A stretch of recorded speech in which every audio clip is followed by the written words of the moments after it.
This is Eric Rutan of Cannibal Corpse. You are listening to the Scars and Guitars podcast with Andrew McKay Smith. G'day everybody, thanks so much for joining me.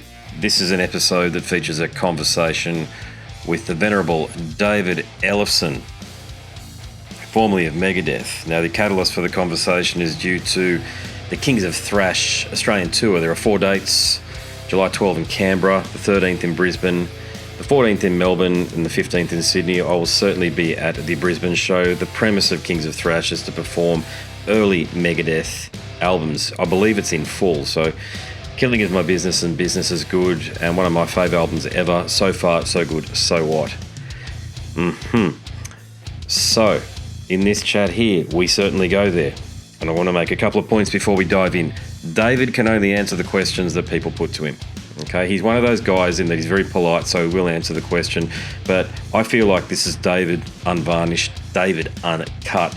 I've had a couple of interactions with him over the years, and we talk about it. He's very much been the company man, a representative of Megadeth. No longer, though, is he representing himself, and I love the fact that he's owning his legacy and the brand and band IP associated with Megadeth too, which is my final point. I noticed that there's this trend of people to go online and say to people like David, hey, forget about the past, focus on the future. Fuck off. David is one of those guys that has been around since the very beginning of the thrash metal genre, a bit like Gary Holt. He knows where all the bodies are buried. He has every reason, and he almost has a responsibility to own his legacy in Megadeth because he's as much a part of it as what the other Dave is, let's face it. So in this conversation here, yes, we cover it all. Here he is, David Ellefson. Hey there. What's going on, man? Dave, I'm really sorry about that. When I say I'm on the road, I'm at my mother-in-law's place at the moment, so please forgive me for the unconventional environment. No all good, man. Dude, it's rock and roll. If it doesn't run a couple minutes late, something's wrong. Spoken like the true pro that you are, brother. How are you anyway? How have the conversations been going for this tour, man? Because you must know, man, we're really looking forward to it. Yeah, no, I appreciate it. Yeah, I've done a couple rounds. I did some interviews for Dieth probably 6 weeks ago, and that was great. And then now, of course, John has picked up doing another round I'm going to do today. I just talked to you, my 4th one today, and then on Thursday I'm going to do another round of stuff. So yeah, it's fantastic, and just like you said, everybody's super excited about coming down there. Yeah, we are. Look, I'm an old fan. I'm certainly not from the 80s, given I'm 45, but I'm in the 90s, so Countdown to Extinction era, right the way through euthanasia, that stuff there. And I'm a bassist, and we've spoken on a couple of occasions before. Would never expect you to remember these things, but I remember, and I tell this story quite a bit on the podcast. One of the first interactions I had with a rock star, so work with me here, was with you, and it was emailing you over a bass question when you're in F5. Oh, sure. We were talking about PV amplification. I remember we were talking about, and you were very civil, and I was just shocked to hear back from you, to be honest with you, mate. So, you've always been a man of the people as well as a rock star. So there you go. Well, I appreciate that. And thank you for, in those days, because obviously everyone loves you when you're at the top and doing the big gig. But, I've done equally as many records, actually probably far more records, not in Megadeth. And again, at one point, Megadeth was just a small little startup project too. People kind of, this project. It's like, well, they're all projects until they, get traction and become something more than that, And in fact, I was talking to Mike Portnoy one day. We were doing our second Metal Allegiance record together for Nuclear Blast, and we were in LA doing promo. And he goes, I said, yeah, it's, you do the second record, it feels like it's becoming real. And he goes, actually, I find it's the third record. If you can get to a third record, then you finally turn the corner, and you're probably going to become a band that has some staying power. And I was like, so I always took that, as something that, and he's right. Not many make it to album 3, and I think what we're doing with Kings of Thrash, celebrating album 1 and album 3, right? Of the catalog. Of course. Yeah, you are too. Yeah. And it's interesting that Jeff was part of album 3. And, album 3, So Far So Good So What, was an interesting time for the band because, we'd moved on from Chris and Gar, who were, the first two recording, the first lineup of recording for those first two records. But then So Far So Good So What was sort of pieced together a bit as we had to get in the studio. We had tour dates coming up in 88, so we kept the train moving. And then in 1990, obviously, we really kind of reformed and retooled the band, everything, the business, the lineup, everything. And of course, that lineup, through the 90s, probably your Megadeth, if you will. Absolutely. Very prolific, very united. And, we had a good decade together. But, the 80s is a special time. Just because of what music was at that time, what this genre was doing and finding its own footing, if you will. And of course, Metallica, ahead of all of us, breaking down all the big doors, making all the big plays that allowed most of this to even happen for the rest of us. I mean, let's just call it what it is, right? That, the 80s, and that's what I think Kings of Thrash is, these records have never been played in Australia before. The band never toured this stuff.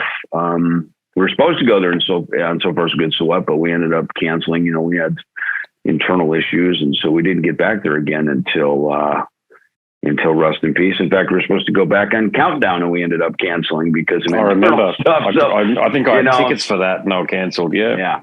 I remember when we canceled, it was really, we had to, for health reasons inside the band. But so there's been this kind of on again, off again history with Megadeth through Australia. And, look, I've been there on my own too. I was there back in 2015 for that spoken word tour that I did. And so, I like when I'm able to go on my own, honestly, I like it. I know who my boss is. I know who I'm working for. And I can trust that the job will get done, You bring up something really interesting, which is that you've had to be patient with a certain other Dave for decades. And there's been times where it would have been within his interests as far as us fans are concerned, where that patience may have been returned. And of course it wasn't. But in light of that, just to your point then, I've always felt you're a bit of a general character, okay? You're somebody who makes decisions standing on your own 2 feet. You pioneered a style of bass playing. You're probably the first and maybe only pick bass player in metal who stands on their own 2 feet. And I'm a fan. I'm a fingerstyle bass player, so I love Steve DiGiorgio, guys like that, and Roger Patterson as well, these guys here. But isn't it interesting that it took the event that you had to endure in 2021 to arrive at this point where you stand on your own 2 feet? And I feel like as though right now we're getting the real David Ellefson. Does that resonate? You're not the first guy that has said that. And so thank you for saying that, because it's obviously being, that wave and that ripple effect is being felt around the world. So thank you for saying that. And thank you for acknowledging it and for being aware of it. I gave a lot of years to an organization that was not very gracious back to me on many occasions. 2024 and 25 was the first time. I was being squeezed out, and, all it took was just the right opportunity and set of circumstances to flick me back to the wind a second time, in 2021. So, it's, there's that. And you're right. I grew up in the Midwest. I was always a founding member and owner of all my bands from the beginning, and I put in the work. I mean, today I wake up here in Frankfurt, Germany, I'm on a bit of a tour break from Dieth. But I wake up today, have breakfast, and I get on, Zoom calls all day with the fine folks of Australia talking about Kings of Thrash. And, this is what I was doing when I was 12, 13 years old, trying to, get my first band gigs, back in Jackson, Minnesota. It was always about the next gig, and obviously the next gig coming up is heading to Australia for Kings of Thrash. So we promote, we organize, we practice, I've always got a bass not too far away, Cool. Lovely. So, I'm doing today at age 58, the same thing I was doing at, in my younger years, as a musician, as a band member. To me, a band is a vehicle that gets you around the world to play your music. It's always more fun to do it with your friends. It's always more fun when they are your friends. And absolutely, I can concur. Yeah, right.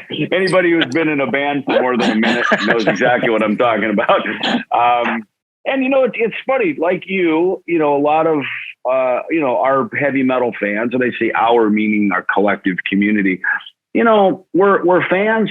Many of us are also musicians. Whether we play as a hobby or part time, or maybe some of us even played semi professionally. We're all fans of this stuff, and I think that I'm just doing today what I've always done. And for, let's face it, 35 years or so, I did it inside of Megadeth. But I learned, after having the first 20 years where there was a lot of on again, off again, canceled tours, rehabs, relapses, all the fucking bullshit that was very disruptive to all of our lives. And, knowing that was always lurking. In 2022, in 2002, when, the group was disbanded, not by my choice, or I had no say in it. It just happened. And then suddenly was put together again two years later with new terms and conditions. And, that's when I was like, what, fuck this. I don't need this shit. This is big boy adult time. I was raising my family, and that's when I went on to work for PV. I went to college. I got my degree. I raised my family, and, I had F5. I did other musical adventures during those years. I played with Ronnie Montrose. I played with Soulfly. I expanded my musical palette. And yet when it came time to go back to Megadeth in 2010, and I was only going to go back for a month, to be honest with you, because I didn't know if I even wanted to stay any longer, honestly, Sean Drover convinced me. He said, just come back for a month. We really need you for this month. We're fucked if you don't. I mean, Dave's firing James Lomenzo, and oh, shit, really? Well, and he didn't deserve that either. James is a good man, and he's a professional, and he's a great player. Well, yeah, that's how I ended up coming back. There was a rift there. So I ended up coming back, and it certainly is a story that's been peddled to the media. That's all. Yeah, I know. It's all. Look, with Dave Mustaine. I mean, he only recently came out. Did you hear his comments about bass players recently? I think they're from a while ago, but they've just resurfaced and made Blabbermouth or Ultimate Guitar or whatever it is. But he said something like the bass is only one step above the kazoo. The guy is such a wanker that he can't give the necessary props to the people that are left and right of him on stage. And you as a co-contributor and co-conspirator in that. I mean, old fans like me, we don't stomach that shit. I mean, I'm a taxpayer and a mortgage holder and stuff, and I see through it. But the creed, they don't. You know what I mean? It frustrates me quite a bit, mate, on your behalf. Well, I appreciate that. And I think for the most part, the world sees it for what it really is. They really do. And I'm certainly appreciative for the global community coming around me and supporting me now as I'm moving past that. I'm not doing it with a bitter heart. I'm not out here with some axe to grind and some grudge to bury against somebody. I just cut bait and moved on. You know what I mean? I just was like, what? This is my chance where I'm finally free. I can do whatever I want now with the rest of my life. I can do it on my terms, and I can do it with my friends. And it's look, my past work speaks for itself, so I don't have to sit here and toot my own horn over it. You know what I mean? It just is what it is, and I think, look, everyone loves you when you're at the top. It's sort of like, how do you handle yourself when the chips are down? And so I think, luckily, I've got good people around me, to sort of, lift it up and keep it moving forward. And Jeff Young is one of those, Jeff is another guy we suffered some pretty shitty blows when he was let go out of the group, and some shitty things were said about him. That, you know, I feel good in he and I working together. It at least for a minute gave him a platform to settle the score and say, hey, you know, here I am. I'm fine. You know, that I was unfairly treated on the way out the door, and to state it, be done with it, move on. You know what I mean? And now he and I are making new music together. We're reliving and having fun with the past music that we did. I mean, I got to be honest with you. I have a whole new appreciation for Jeff's playing. He and I, you know, back in those days, we would room up together, right? Two and two, right? So, and I spent a lot of time rooming with Jeff. We played guitar together a lot. I learned a lot from him as a musician because he was an educated, schooled musician from Musicians Institute. He's as disciplined today in his practicing and his craft on the guitar as he was 35 years ago when he was in Megadeth with me, you know. You know, it's fun to have a musical counterpart and musical companion who helps me raise the bar on myself and what we're doing. And he's come in and he's learned Dave's parts, Chris Poland's parts, and to really study even So Far So Good So What, which I love that album. I mean, that was the first album that I was a co-writer on some stuff. It's got a great punk rock attitude. You know, I saw Generation Sex the other day at Grass Pop, and to see Steve Jones over there, because Steve played on Anarchy in the UK. You know, he came in and played on that record. So to see another longtime friend over there, you know, sober guy, hold it together, you know, moved on from his past, and there he is playing with Paul Cook. You know, it's kind of like, you know, we kind of learned the Sex Pistols story.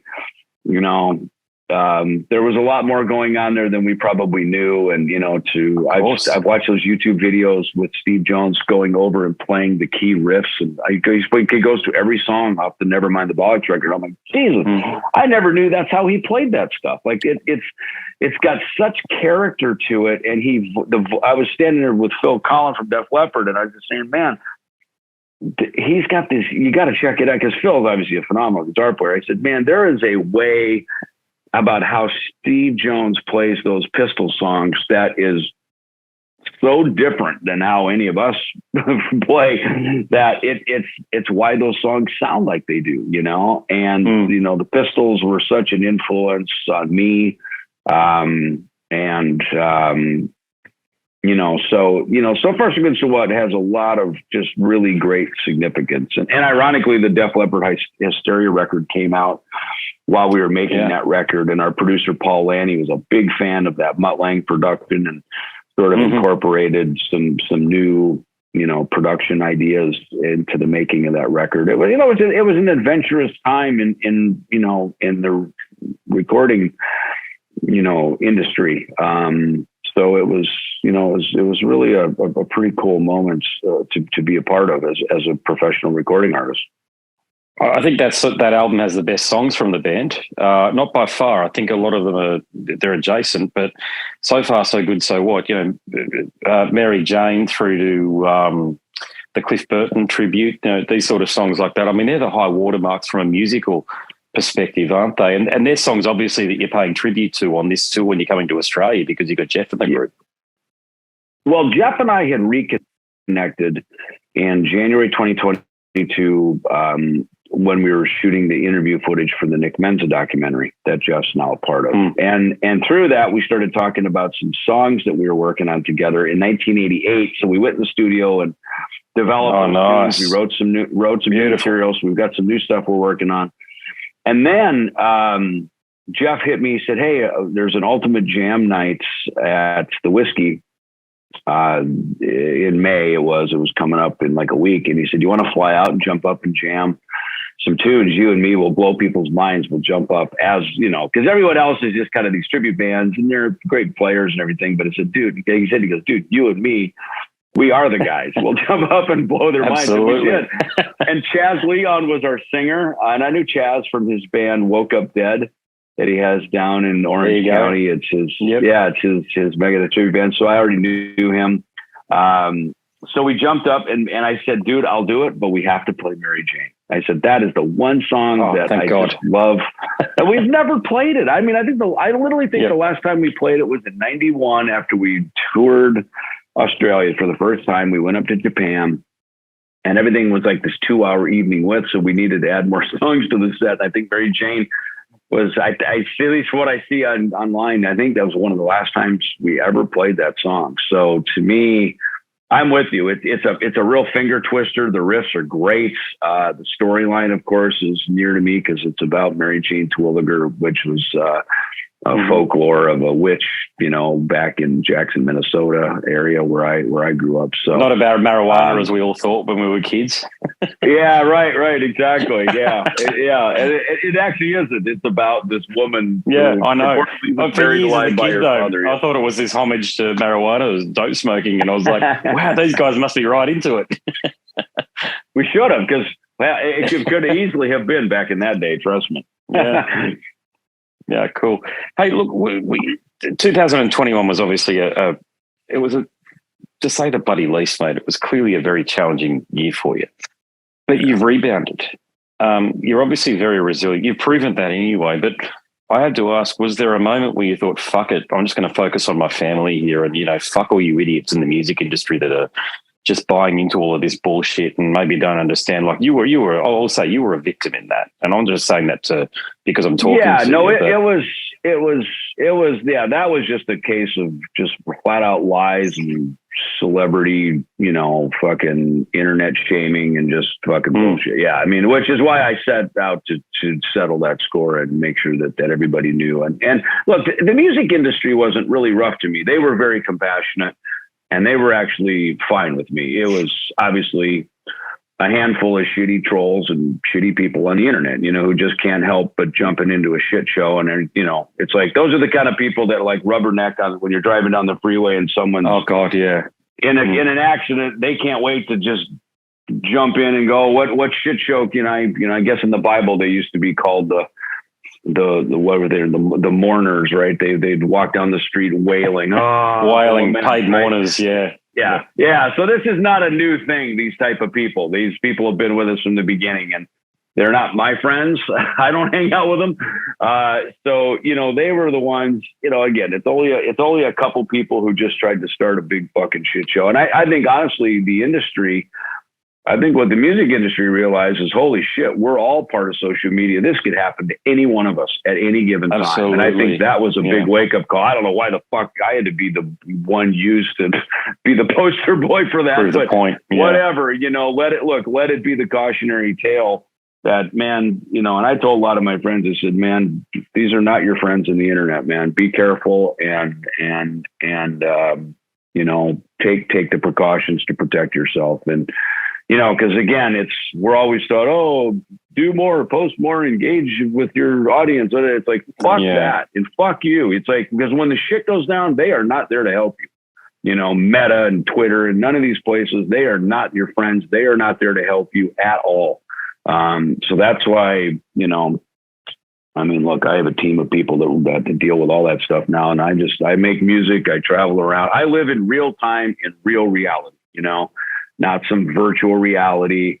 I love when my phone says your screen time is down. I love that. Like, to me, that's a beautiful thing, because that's counterculture to that whole fucking internet world. And it's, we know, look, it's nice to go on Amazon and have a package delivered to your house, and you and me can sit here in opposite continents and do an interview. So obviously there's can be a useful tool, but as with any good thing, there's fucking shitty people who use it for wrong and use it for the, so I'm glad to have made it safely out of that, world and out of those waters, and very thankful for my fans and friends and really pretty much everybody who really came to my aid to support and lift me up and give me another chance to just get back out and do what. The only reason I'm famous is because I play music, So that's I'm hearing you. Why I'm here, I just didn't think it was anybody else's business, to be quite frank with you. And that was the point that I made through my podcast, which was that whatever it is that you're going through, that's a very private matter that's been made extraordinarily public. And these fucking psychopaths and these trolls that enjoy getting off on people's misery, having a field day. The only thing that I knew on your behalf was that everything moves so quickly that within 3 months or so, it's not that it'll be ancient history, but by and large, the eye of Sauron will have shifted off you that had been on you for a couple of months. And I remember saying that. I really hope you're okay. I kind of knew you would be because I know you're Lutheran, you're a pastor, and you're a Christian, and I knew you could fall back onto those values when the going got really, really tough, and you could sort of pull through that. But it's really cool to see that you come out the other side, and I'm sensing a lot of fire and energy in you these days. Yeah, no, I appreciate it. Thank you. I mean, listen, it's, the whole reason you and I are even having this conversation is because some years ago, the good Lord said, David, here's a bass. Start playing the bass. I mean, why would a kid in the cornfield of Minnesota pick up a bass of all things, right? And, after hearing rock and roll on the radio, pick up a bass, start putting bands together, make my way to Hollywood.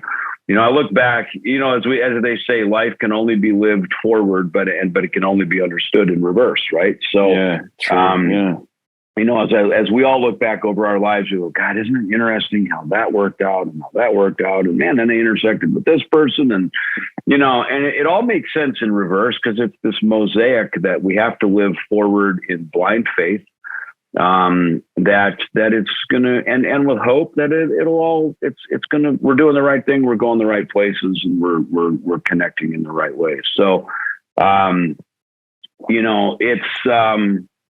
that to me is just the journey. And that's what music has done for me. I mean, I've been given the best history and geography lesson with the bass in my hand of, getting to go to Australia. And this month I'm, going around Europe with Dieth. I mean, just the experience I've had, the people I've met, just all of this stuff, is just, it's remarkable. All just from, the good Lord putting a bass in my hand, and I think that's one of the things I realized is I'm a connection person. I like to be connected. I'm okay being alone. I'm perfectly fine alone in my own world, but, no man is an island unto himself, and we're not meant to be alone. We're meant to be connected with other people, and connections is what life is about, because we're all, I love the Avatar movie. We all come from that same tree, right? the tree up to heaven, if you will, right? So we all come from that. We're all just, molecules from that. So we're meant to be together. And that's what music does, right? Music resonates with each other. The concerts, being in the room together, we're sharing a common interest, and that to me. And even this interview, right? We're communicating with each other, right? It's just absolutely, me over it's here. It's a conversation. It's an exchange. Yeah, exactly. And music is a conversation. It's just an exchange of music and words and feelings and emotions put forth through the energy of music. And that's all we're doing is we're communicating with it. And then when the fans respond back with a cheer, or a clap, or a tear, maybe something hits them emotionally in a way that brings out another emotion. These are all that's the response we get back to go, ma'am, we're on the right path. We're doing the right thing here. We're delivering the communication to each other. Something else though, I feel as though, just to add to the point I made a moment ago, you found your own voice. And what I mean by that is, like, even just talking to you now, I feel like as though I'm getting the real, not that I wasn't getting it before, but I understood you were representing an organization, Megadeth, but now I just feel like I'm getting David Ellefson. But the other thing, we hear you for the first time and you're singing. Now, I'm a singing bass player, and it was such a joy to hear you. And what I can say to you is that your voice isn't that different to mine when I sing. I use that sort of baritone, because you sort of, right. I almost say I'm a singer that pretends to sing, and that's how I sing. And I'm not saying you did the same thing, but you know what I mean.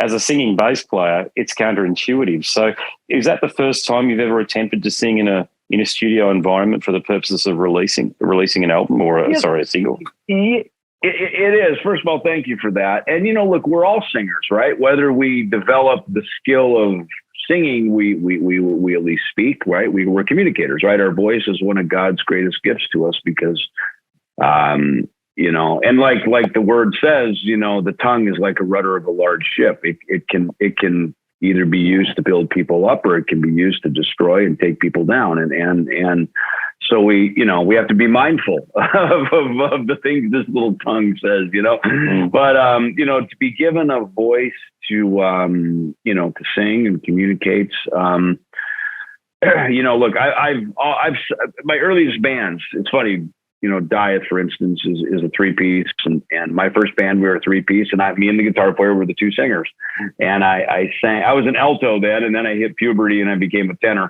and then now in my older age, I'm definitely a baritone, and I can hit some of I'm kind of a high baritone, I guess, because I can still hit some of the lower tenor. Yeah. F, F sharp, G, depending on where my voice is at that particular day. But I think the right friends, the right story, the right song, the right setting, the right tuning of the band, the right key, it all just lined up for me to finally be able to have a song and a story that was right for me to sing. And you're right, that wouldn't have happened if I was still in Megadeth. And, when my departure from Megadeth happened, a lot of people were hitting me, "Oh my God, it's so terrible. It's so terrible." I was like, yeah, believe me, it's not. It really isn't. I was ready for it, and I didn't think it was going to go down that way, but I didn't see that coming. But, the fact that it happened, I was not sad about it. I was okay with it because I knew there's another journey ahead, and that journey wasn't going to start until I was out of the old one. And, so like you said, yeah, when you're in a group, you're in a setting, there's sort of, you got to play company man. You kind of go along with the narrative that's been set forth. And, there was a lot of things, a lot of the narrative in that band that I never agreed with, a lot of that band was started on a grudge and a hardship of the firing from Metallica. That was never my story. I was always a Metallica fan, and I became friends with those guys. And I have nothing but gratitude for that group and those gentlemen for what they've done for all of us, and I think they deserve the biggest applause, So it was hard to be in a band that always had this saltiness around that whole narrative, because it was never my narrative, and so you're right. I went along to get along, but now I don't have to do that, and now I can be on my own path. And you're right. It's these are my words. It's my story now. And maybe through the events that happened a couple of years ago, I needed to have my own story to tell. In a way that it could be.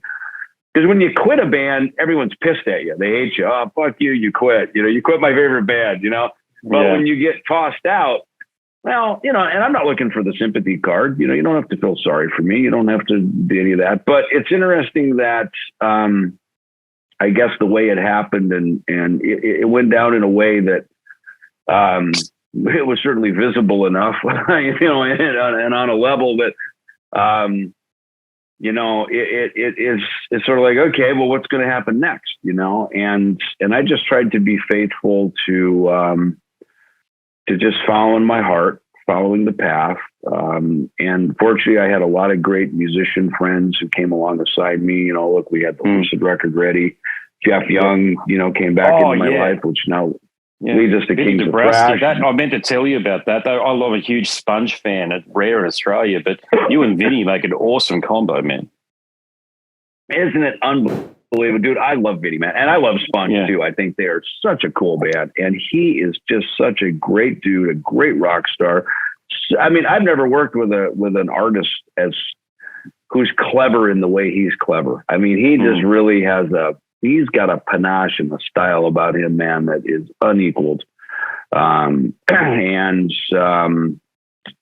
So yeah, and then it was his idea to work with Violent J from Insane Clown Posse, bring him. I mean, I would never have these experiences. Right. I feel like the last 2 years I've lived 10 years. I've lived a decade in the last 2 years of all the fun shit I've gotten to do and all the great new friends I've had. And I would have never had that if I was still in Megadeth, and I feel like I've just been jettisoned so far forward into such a great new path and a great new journey with just great new friends that, mean, for me, man, there's no looking back, and I am just thrilled to be where I'm at now.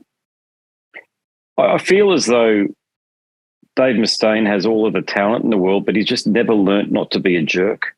Right from when he got kicked out of Metallica, even to when he did that Sedanga thing, and comments around about saying that members who replace members are the best ever members in the band, all this shit. No doubt, I don't know whether you're aware of these comments, because I wouldn't expect you to read the press of these things, because he's just a human, trombone in that regard, that he's very short route between what he thinks and what he says. But for you, as the bloke who was there beside him the entire time, I don't know whether you've been asked this question before, because I haven't seen it being asked, or certainly you answer it. But do you think he would have enjoyed the success that he has if you weren't there?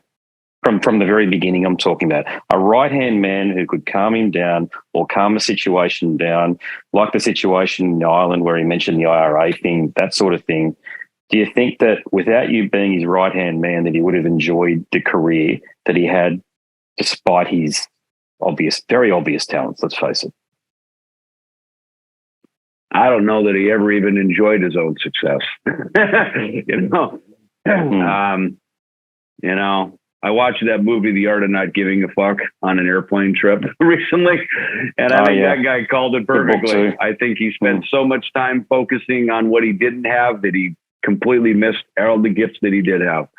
And so and that's just me kind of piggybacking on what someone else said. And I know one thing, that band would have never happened had he and I not met that fateful day. And that is a fact. And everybody knows it. And that's not me tooting my own horn. Look, I wouldn't be here without him. He wouldn't be here without me. And that's just the fact. And that's me being grateful for him, to be honest with you. Despite the shitty things that came my way, I'm still thankful for him. I'm still thankful for our journey together. I'm thankful for what all we did. Because the truth of it is we were just a channel, the music and the songs and that journey and the gifts and the people and the managers and the record labels and all the great things that came our way. Why would I drive to California on a whim, on a hunch I had at 16 that I followed through until I was 18. I moved there and I moved into an apartment, and he's living upstairs, right? And he's 6 weeks out of Metallica, really down on his luck, looking for what his next journey is. And I show up in town, locked and loaded, ready to fucking rock. And, we needed each other. I needed what he had, because he had been on a journey and he knew how to get through the doors that I knew I was going to have to go through. And he needed a right-hand man and a lieutenant and a soldier who was going to be fucking, loyal to him, So the story is what the story is. And he and I didn't write that story. That story was pre-written, Like you say, I read the Word, and they talk about how our lives were already predestined before we were even born. Good Lord already knew the number of hairs on our head. He knew all this stuff, right? So that journey was already it was ours to have. We just had to show up and take the journey. And despite the hardships and the setbacks and the hurt feelings and everything else, maybe that was part of that journey too. Maybe I didn't have to stay and suffer through all of it, but I did. I chose to. No one held a gun to my head. I did it on my own. And, I think those experiences have made me all the wiser. Wisdom is something you can only get from experience. You can't learn, knowledge you can get from a book. And some people are born more intelligent than others. But I think one thing I have is I think I got a pretty good emotional intelligence, and I think that's what was needed to run that camp more than anything, was to have some emotional awareness and balance and I guess that's probably why I play music and I'm involved in the creative arts, because of that emotional thing and that's just a gift. I mean, I can't take any credit for it. It's just part of it. If anything, my mom gets credit for it, because she was pretty good at that stuff, so it's, I just followed my path, man, even though when some people said, what are you doing? And why are you doing that? And I said, I don't know, man. I need to go through this, I need to go through this to get to the other side. And you can't go over it. You can't go around it. Sometimes you just got to go through it. Well, you've got an amazing resume, Dave. I mean, very few bassists have a resume that you've got in terms of the songwriting, the chops, playing in front of as many people as what you've got. I mean, for God's sakes, you play on Rust in Peace, which is one of the greatest albums ever written, regardless of the genre, let's face it. But in saying that, I feel like as though the present and the future are far more important for you. So what do you think, if you could cast your mind even further, I know you've got a lot of irons in the fire, but what do you hope happens? Well, you know, I'd like to think the best songs are still to come, right? Because they're sitting out there as energy in the spirit world, right? Yes. Yep. You know, we don't come up with them. They're not our original thought, right? They're inspiration that come to us as artists, as musicians. It's our job to be ready to let that notion pass through us. And what we've been given is the sort of skill, the aptitudes to form this energy into, let's call it a 3-minute song, verse, chorus, middle 8, chorus out, that makes sense to a listener. That's all we have. That's the gift we have. The actual words and notes and all that stuff, that did not originate inside of us. That just passed through us. And I've seen it happen with many of the other people that I've worked with, and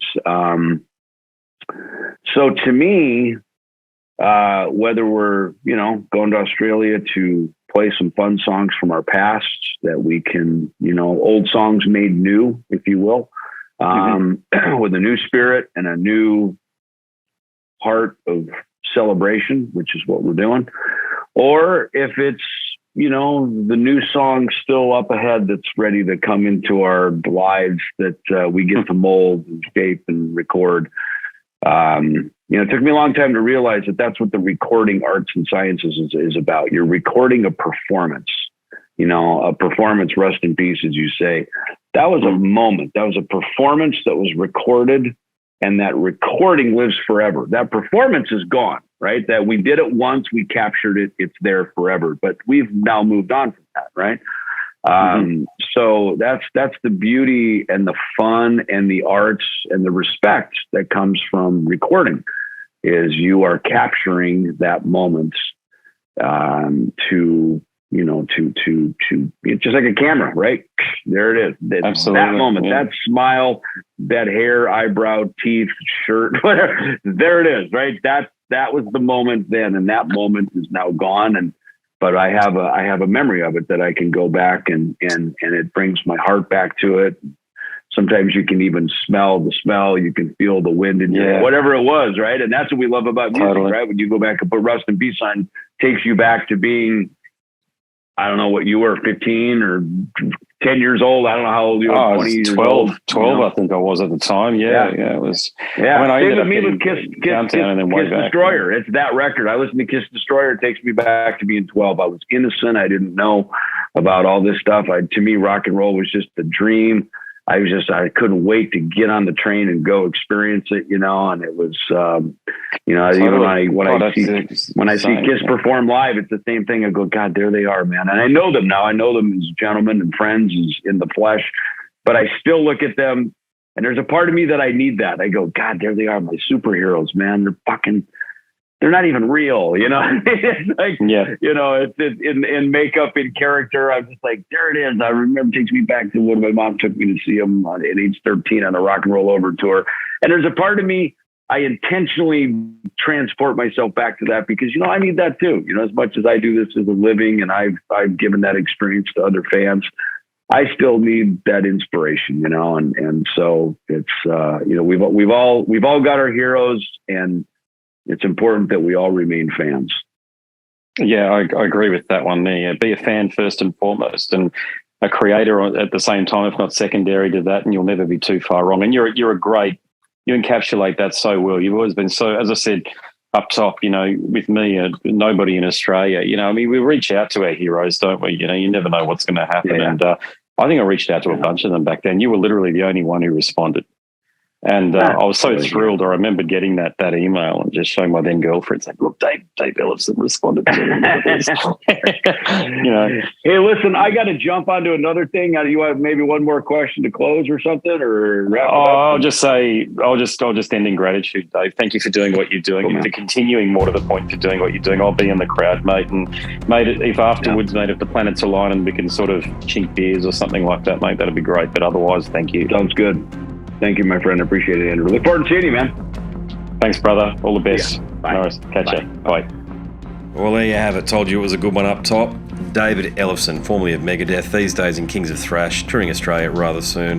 Hopefully I do get to catch up with him and chink his glass for all of that great work that he's done over the years. And Jeff Young too, actually. It'd be cool to catch up with Jeff.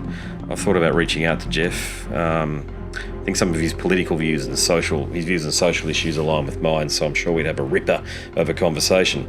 Now, if you like that one, there are conversations that are just like it over at scarsandguitars.com. And whilst you're there, if you like listening to my podcast, maybe you like reading the book about the podcast, Scars and Guitars Volume 1, Conversations from the World of Heavy Metal and Beyond. Click that link in the banner and you'll be taken to a marketplace of your choice. You know the rest. If you do complete a purchase after downloading a sample, please hit me up because I want to thank you personally. On that note, there's some more information to share with you about the book, but before we get to that, I'll bid you a fond farewell. My name is Andrew Mackay-Smith, and I'm the host of the Scars and Guitars podcast series.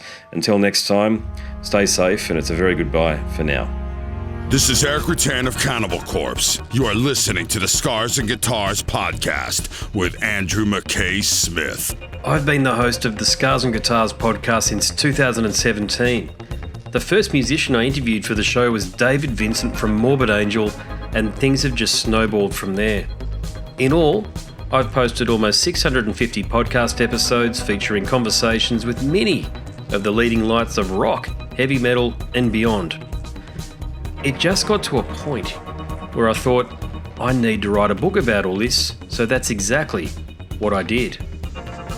In Scars and Guitars Volume 1, you'll read a heap of deep reveals and commentary, such as Des Fafara talking about Coal Chamber and why the band will never return. You know, if you're a band just starting out, you need to hear me.